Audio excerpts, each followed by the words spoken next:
Nimepita pale Nyasaka, nikakuta mama moja ana jambo lake limemuumiza, anasema mwanae amebakwa.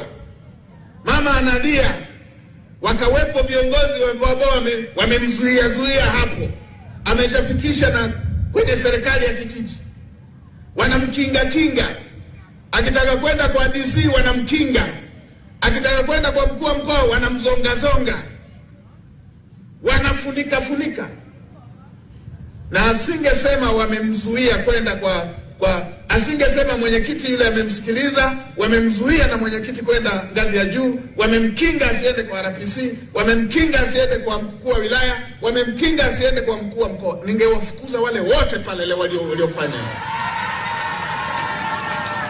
Nimeelekeza yule anayetuhumiwa atafutwe mpaka apatikane, na ikithibitika amefanya yale ashtakiwe kwa kubaka. Ikithibitika lazima mkono wa sheria ushike mkondo wake.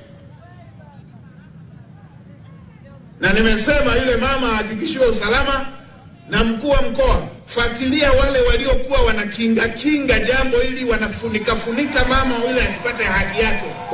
Ukiwapata hawastahili kuendelea kwenye utumishi wa umma. Hatuwezi kuwa na watumishi wa umma wanaoshirikiana na wahalifu kupoka haki za wananchi wetu. Ifuatilie hii. Na nimemwelekeza RPC huyo mtu asakwe.